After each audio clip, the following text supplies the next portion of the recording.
तानाशाह पैदा नहीं हुए, पर हमारे देश में महान महात्मा गांधी पैदा हुए। महान महात्मा गांधी, जिनका मैं बहुत सम्मान करता हूं, मेरे हृदय में उनके लिए बड़ा सम्मान है। कितना महान आदमी। उस समय मोहम्मद अली जिन्ना ने कहा, पेपर वेट उठाकर कैबिनेट मिशन की बैठक में कहा था, मेरी भाषा अलग, भूषा अलग, रहन सहन अलग, खान पान अलग, मेरी नमाज अलग, अजान अलग, अल्लाह अलग, कुरान अलग, मुझे इतनी सी जमीन दो, मैं सारे मुसलमानों को लेकर इतनी सी जमीन पर रहूंगा, लेकिन मैं काफिरों के साथ नहीं रहूंगा।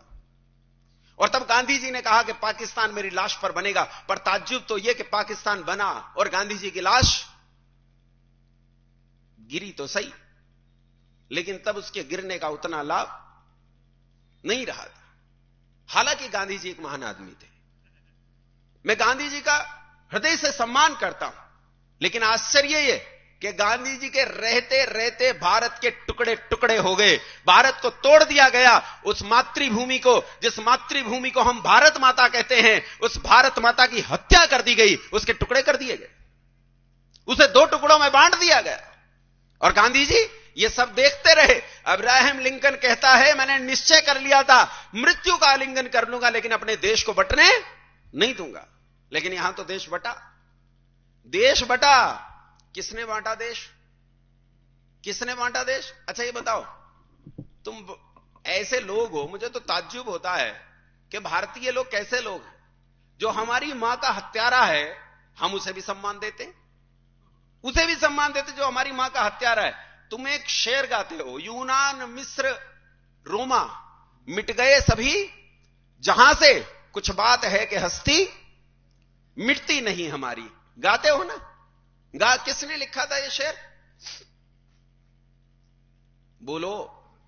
इसी का एक और गीत गाते हो तुम 15 अगस्त 26 जनवरी पे, सारे जहां से अच्छा हिंदुस्तान हमारा, हम बुलबुले हैं इसकी, ये गुलसिता हमारा। किसने लिखा था ये गीत? अल्लामा इकबाल।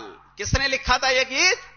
अल्लामा इकबाल। कौन है अल्लामा इकबाल? वो आदमी है जिसके मन में पाकिस्तान का विचार पहली बार उठा। जिन्ना तो इसके हाथ की कठपुतली था। असली आदमी जो पाकिस्तान को अपने दिमाग में लेकर आया वो अल्लामा इकबाल था। अल्लामा इकबाल, तुम जानते नहीं हो अल्लामा इकबाल कौन था? नाम से तो पता चलता है। बोलो कौन था अल्लामा इकबाल? अरे बोल पड़ो। क्या था? कश्मीरी पंडित। अल्लामा इकबाल कश्मीरी पंडित था। यह अपने परिवार का चौथा सदस्य था जो कन्वर्ट हुआ। चौथा सदस्य जो कन्वर्ट हुआ था, मुसलमान बना था, यह कश्मीरी पंडित था। मैं तुमसे यह कहना चाहता हूं कि एक आदमी जब कन्वर्ट हो जाता है, मुसलमान बन जाता है, तो वो कितना खतरनाक हो जाता है। वो अल्लामा इकबाल जिसकी पीढ़ियां वेद पाठ करते करते बीती, जिन्होंने वेद के लिए अपने जीवन और घर दांव पर लगा दिए, जिन्होंने अपनी पीढ़ियों को वेद के लिए कुर्बान कर दिया, जिन्होंने इस सनातन धर्म के लिए अपने तिल कर अपने परिवारों को बर्बाद किया, जिन्होंने इस हिंदू जाति के लिए अपना खून बहाया, अपनी पीढ़ियों को तपाकर नष्ट कर दिया, उन्हीं का बच्चा जब धर्म परिवर्तन करके मुंह पर कूंची जैसी थाड़ी थाम लेता है, तब वो ऐसा देशद्रोही होता है कि अपनी ही मातृभूमि के टुकड़े को टुकड़े करने से डरता नहीं। अल्लामा इकबाल ने गीत लिखा। क्या लिखा? बोलो। सारे जहां से गाओ गाओ। तुम तो गाते हो, शर्म नहीं आती है? शर्म नहीं आती है इसे गाते हुए कि जिसने हमारी मातृभूमि के टुकड़े किए उसका गीत गाते? बोलो आज के बाद गाओगे? बोलो गाओगे। और कोई गा रहा हो तो बोलो, उसे रोको, और रोकने की ताकत ना हो तो वहां से चले जाओ। लेकिन यह गीत उस आदमी ने लिखा जो देशद्रोही था। इस आदमी ने इस गीत को जाकर पाकिस्तान में बदल दिया था। वहां जाकर इसने इस गीत का नाम रखा कौमी तराना, और गीत को बदल दिया। वहां उसने गाया, सारे जहां से अच्छा पाकिस्तान हमारा, मुस्लिम है हम वतन है पाकिस्तान हमारा। तेगों के साए में, तेग समझते हो? तेग समझते हो? तलवार। तेगों के साए में हम पलकर बड़े हुए हैं। खंजर हलाल का है कौमी निशान हमारा, चीनो अरब हमारा, हिंदुस्तान हमारा, मुस्लिम है हम वतन है सारा जहां हमारा। उसने गीत बदल दिया। ये किताब पढ़ने की जरूरत नहीं है, तुम्हारे हाथ में मोबाइल है, विकिपीडिया पर जाओ, टाइप करो कौमी तराना, तुम्हें कौमी तराना पूरा लिखा मिलेगा। ये तो 1-2 शेर मैंने सुनाए, 10 से ज्यादा शेर हैं इसमें। कौमी तराना पाकिस्तान में खूब गाया जाता है। अब तो किताब की जरूरत नहीं, विकिपीडिया पर सब उपस्थित है, हम पढ़ना ही नहीं चाहते। इस मोहम्मद अली जिन्ना ने इस भारत के 2 टुकड़े कर दिए। और बंधुओं, जब जिन्ना ने यह सोचा कि इस टुकड़े कैसे किए जाएं, और उसने घोषणा कर दी कि मैं पाकिस्तान लेकर रहूंगा, अगर तुम आसानी से नहीं दोगे तो डायरेक्ट एक्शन से लूंगा। डायरेक्ट एक्शन का मतलब सीधी मारकाट से लूंगा। तो बंगाल में गवर्नर, बंगाल का मुख्यमंत्री माफ करना, जिसका नाम था सोहरावर्दी ने इस जिन्ना के उस डायरेक्ट एक्शन को अमली जामा पहनाया।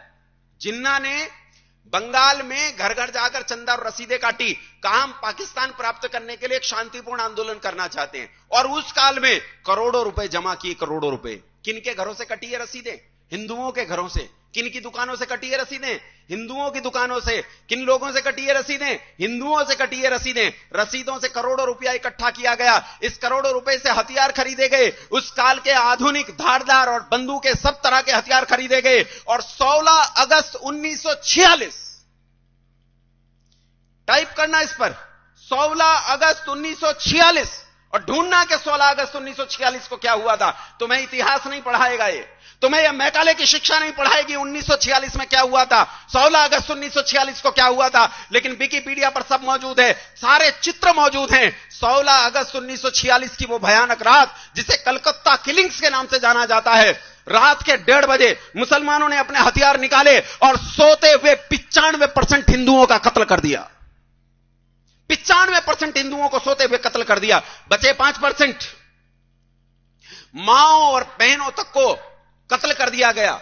चित्र देखना, चित्रों में तुम्हें लाशें दिखेंगी, कीच दिखाई देगा। वो कीच कीचड़ नहीं है, वो मानव रक्त और मांस का कीच है, जिस पर भागते हुए वो लोग फिसल रहे थे। जान बचाकर भागते हुए लोग फिसल कर गिर जाते थे, जिन्हें फिर से काट दिया जाता था। वहां तुम्हें कूड़े के बड़े बड़े ढेर दिखाई देंगे। ध्यान से देखना, वो कूड़े के ढेर नहीं है बंधुओं, ध्यान से देखना, वो कूड़े के ढेर नहीं है, वो माओ बहनों के स्तन काटकर ढेर लगाए गए, स्तन काटकर। हमारी माओ बहनों के। हारी हिंदू जाति, तू कब जागेगी? तूने कितना अत्याचार सहा, लेकिन तुझे पता नहीं चला कि तेरे भीतर की फूट तेरा कितना भारी नुकसान कर रही है। माओ ने वो लाल चन्ने बंद कर दिए जिनके नाम के पीछे बिस्मिल होता था। माओ ने वो पति बनाने बंद कर दिए जिन पतियों को वो अपना शीश काटकर थाली में भिजवा देती कि जा राष्ट्र की रक्षा के लिए बलिदान हो, मेरी परवाह मत कर। न जाने इस हिंदू जाति का क्या होगा। अरे तुझे जगाते जगाते दयानंद गया, तुझे जगाते जगाते श्रद्धानंद गया, तुझे जगाते जगाते लेखराम गया, तुझे जगाते जगाते राजपाल बलिदान हुआ, तुझे जगाते जगाते बिस्मिल चंद्रशेखर और भगत सिंह गए, लेकिन तू न जागी, तू न जागी। बंधुओं, केवल 5% लोग बचे। और जब इन 5% लोगों ने सोचा कि अब हमारे जीवन में बचाई क्या है, हम लड़ेंगे, और उन्होंने लड़ने के लिए कमर पर अपनी कमर को कसा, तो उसी समय इस देश में जो सबसे महान नेता थे, जिनका मैं बड़ा सम्मान करता हूं, महान महात्मा गांधी जी, वो नोआखाली पहुंच गए। और उन्होंने इन हिंदुओं को झंझोड़ कर कहा कि मुसलमानों पर हाथ मत उठाना, ये मेरे भाई हैं। और बंधुओं, गुरुडम ऐसी चीज होती है। एक बाबा हरियाणा में गिरफ्तार हो गया, जेल में पड़ा है बलात्कार के केस में। उसके चेले आज भी उस जेल के चारों तरफ प्रदक्षिणा करते हैं, पानी का छिड़काव कर करके उन्होंने जेल की दीवारें गला दी। गुरुडम ऐसी चीज होती है, इसकी पट्टी आंख पर बंध जाए तो फिर ये खुलती नहीं है। गांधी उस समय ऐसा गुरुजी था कि उससे बड़ा गुरुजी इस देश में नहीं थे। और गांधी जी के गुरुडम की पट्टी हमारी आंख पर ऐसी बंधी, हमने कहा जो गांधी जी के भाई हैं, तो गांधी जी हमारा बापू, तो ये भी चाचा, और हमने चाचाओं पर हाथ नहीं उठाया। पूरा देश इस भयानक नरसंहार को देखकर डर गया, कांप उठा, और भीतर तक ऐसे लोग डर गए कि किसी के भीतर गुंजाइश नहीं रह गई थी उठने की, हिम्मत नहीं रह गई थी कि वो उठें। बंधुओं, जब पूरा देश कांप उठा, डर गया इस नरसंहार को देखकर, तो आज तुम जिन्हें देखकर हिकारत की नजर से देखते हो, जिन्हें गरीब समझते हो, जिन्हें कमजोर समझते हो, जिन्हें समझते हो मजदूर हैं, रेल की पटरियां बिछाते हैं, सड़कें बनाते हैं, उन बिहारियों ने इसका मुंह तोड़ जवाब दिया। जहां उत्तर प्रदेश खत्म होता है बलिया, और बलिया से 50 किलोमीटर आगे एक जगह पड़ती है छपरा। नाम सुना है छपरा का? छपरा के लड़कों ने तलवारें निकाली और इन मलेच्छों को मुंह तोड़ जवाब दिया। वही जवाब दिया जो नोआखाली में उन्होंने हमारे हिंदू भाई बहनों के साथ किया था, वही जवाब छपरा के युवकों ने दिया।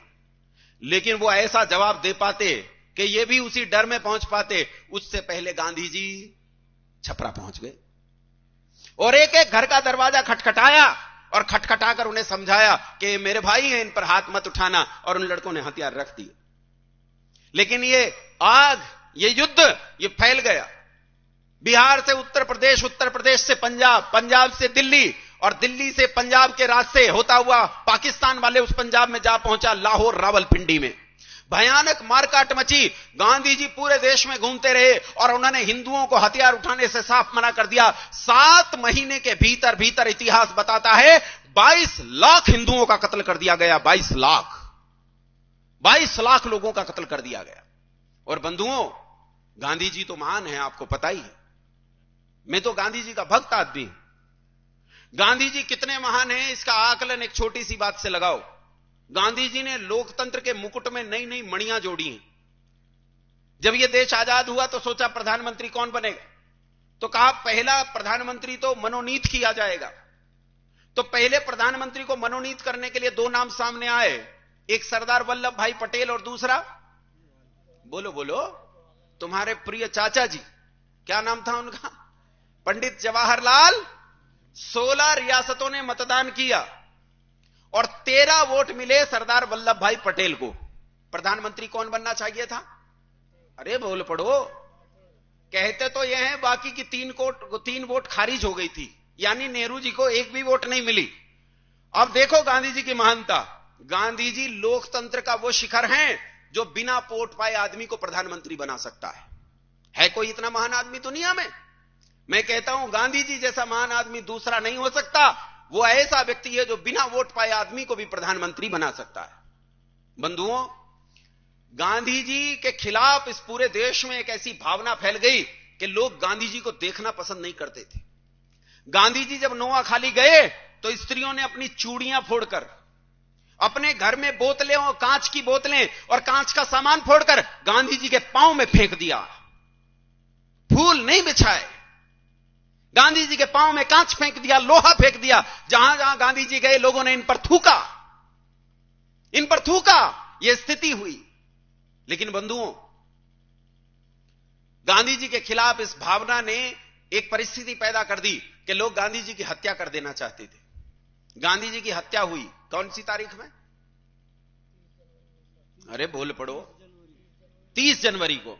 कौन सी तारीख को हत्या हुई? और पहला हमला कब हुआ गांधी जी पर? 20 जनवरी में।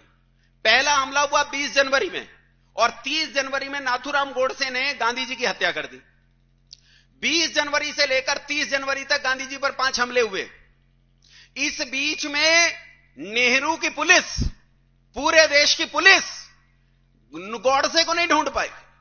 वो गोडसे को ढूंढ नहीं पाए कि गोडसे कहां है, और गोडसे ने 30 जनवरी को आकर हत्या कर दी गांधी जी की। लेकिन सुनो, गांधी जी की हत्या होते ही 12 घंटे के भीतर भीतर बिना किसी इलेक्ट्रॉनिक मीडिया के, बिना किसी सोशल मीडिया के, बिना प्रिंट मीडिया के कुछ विशेष फैलाए, पूरे देश में पता चल गया गांधी जी के चेलों को कि नाथूराम गोडसे कौन है, किस जाति से है, चित्पावन ब्राह्मण कौन होते हैं, ये महाराष्ट्रियन चित्पावन ब्राह्मण कहां कहां रहते हैं, पूरे देश में इनके गांव कहां कहां हैं। और पूरे देश में चित्पावन ब्राह्मणों का नरसंहार शुरू हुआ। ऐसा भयानक नरसंहार शुरू हुआ कि चित्पावन ब्राह्मणों को ढूंढ ढूंढ कर मारा गया। उसी रात में 50 चित्पावन ब्राह्मणों को महाराष्ट्र में मौत के घाट उतार दिया गया। 15 को पुणे में मौत के घाट उतार दिया गया। नारायण सावरकर के घर पर हमला हुआ, पत्थरों से हमला करके नारायण सावरकर की जान ले ली गई। वीर सावरकर के घर पर हमला हुआ, उन्हें किसी तरह बचाया गया। पूरे देश में ब्राह्मणों का ऐसा नरसंहार हुआ कि हजारों हजार लोगों को रातों रात मौत के घाट उतार दिया।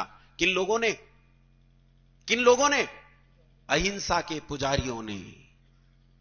अहिंसा महान है, गांधी जी महान है। गांधी जी मर गए।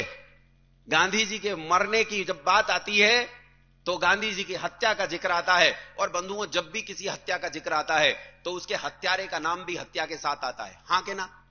हां के ना? जब रावण की हत्या का जिक्र आता है तो मर्यादा पुरुषोत्तम भगवान श्री राम का नाम आता है।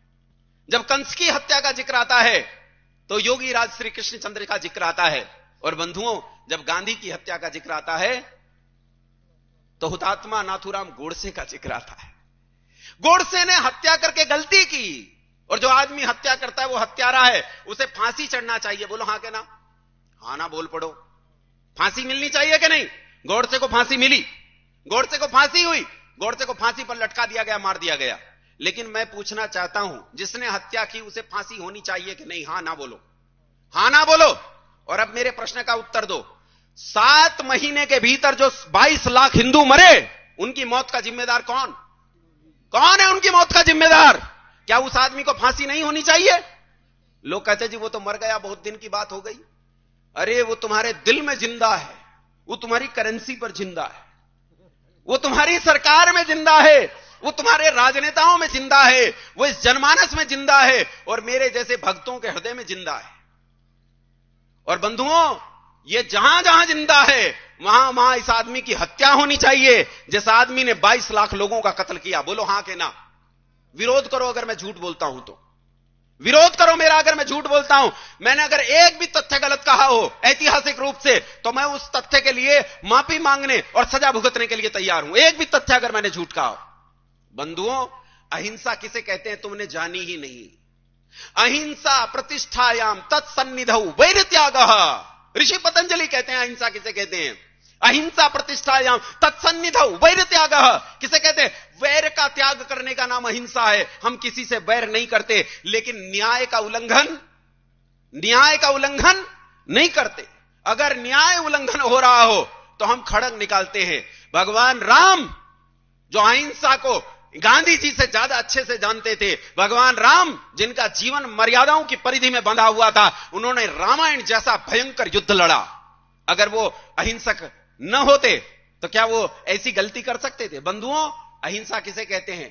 कारण न हो तो चींटी जैसे छोटे प्राणी को भी दुख नहीं देना, लेकिन कारण हो तो लाखों लाख मनुष्यों का वध कर देना भी क्या कहलाती है? क्या कहलाती है? भगवान श्री कृष्ण। समय हो गया क्या? अच्छा, मुझे लग तो रहा था कि संचालक महोदय बहुत देर से अंगड़ाई ले रहे हैं, मैं समझ नहीं पाया। भगवान श्री कृष्ण, उन्होंने महाभारत जैसे युद्ध का नेतृत्व किया। बंधुओं, यदि कारण हो तो लाखों लाख मनुष्यों का वध कर देना भी क्या कहलाती है? अहिंसा कहलाती है। एक सिद्धांत तुम्हारा गड़बड़ हुआ और तुम्हारा देश 3 टुकड़ों में बंट गया। पिछले 270 साल में भारत के 13 टुकड़े हुए हैं। अगर तुम अब भी नहीं जगे तो इस भारत के अभी भी लोग नारे लगा रहे हैं, भारत तेरे टुकड़े होंगे इंशाअल्लाह इंशाअल्लाह। इसलिए चेतो, जागो, समझो कैसे हम इस देश को बचाएं। रात्रि में चर्चा करूंगा। जो लोग कल आए थे और इस समय भी आए, उनकी रात्रि में बात ज्यादा समझ में आएगी। और जो घंटे छोड़ रहे हैं, जो पीरियड्स में बंक मार रहे हैं, जो क्लास के समय चाट खाने चले जाते हैं, उनकी बात कम समझ में आएगी। लेकिन रात में बताऊंगा कि इस राष्ट्र की वास्तविक समस्या का समाधान क्या है। बहुत धैर्य से इतनी देर तक आप लोगों ने मुझे झेला, उसके लिए बहुत धन्यवाद। आप सभी को सादर प्रणाम।